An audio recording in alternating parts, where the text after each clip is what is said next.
Bonjour, bienvenue à cette vidéo formation concernant les libérations ressources pour les écoles secondaires. En premier lieu, vous devez vous authentifier pour accéder au module en inscrivant votre code utilisateur et votre mot de passe.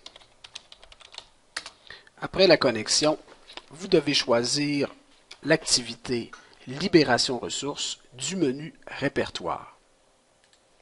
Votre école sera indiquée dans la liste déroulante. La page se divise en deux sections, soit l'ajout d'une libération et la grille des libérations ressources.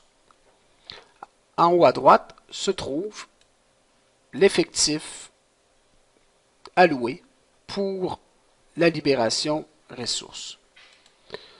La deuxième ligne affichera dans le fond la sommation de l'ensemble des libérations. Donc, par exemple, je choisis un employé de mon école dans la liste. Les périodes indiquées sont toujours celles de l'année scolaire suivante. On indique le pourcentage et on ajoute.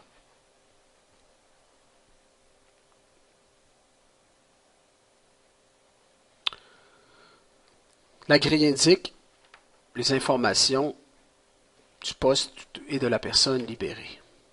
On répète le pourcentage de libération, le numéro de séquence de poste, le champ d'enseignement, la personne libérée, les périodes à combler, la tâche, les actions d'édition et de suppression.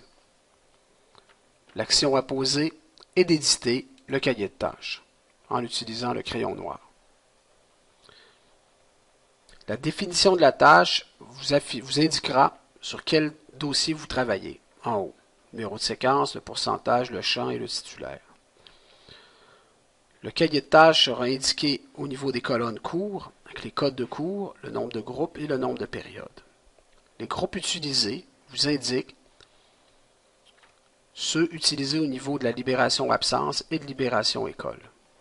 La balance, avec le nombre de groupes restants et le nombre de périodes. Et maintenant, à droite, vous devez compléter la nouvelle tâche pour le 25%.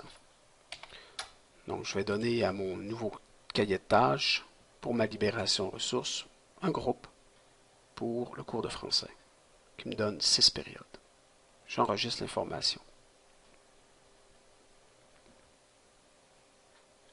Le système indique la définition de la tâche pour la libération. Une autre option intéressante est la suppression. Il est possible d'annuler une transaction en cliquant sur la petite poubelle.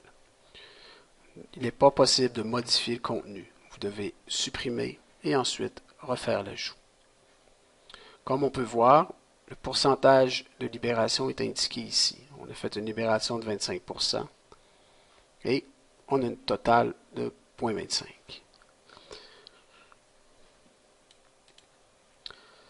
Qu'est-ce qui est important de considérer? C'est qu'on ne doit pas dépasser les ressources allouées. Si on le dépasse, nous devrons faire une confirmation pour consentir le dépassement. Donc, je vais ajouter plusieurs libérations pour vous montrer qu'est-ce qui se passe quand on dépasse. Donc, voici rapidement, j'ai ajouté plusieurs transactions pour dépasser l'effectif alloué. Au moment d'ajouter une transaction, l'onglet de confirmation apparaîtra pour vous indiquer que vous dépassez les ressources allouées. Donc, vous allez devoir consentir ce dépassement en cochant la petite case ici. J'assume au nom de l'école le dépassement et inscrire votre mot de passe.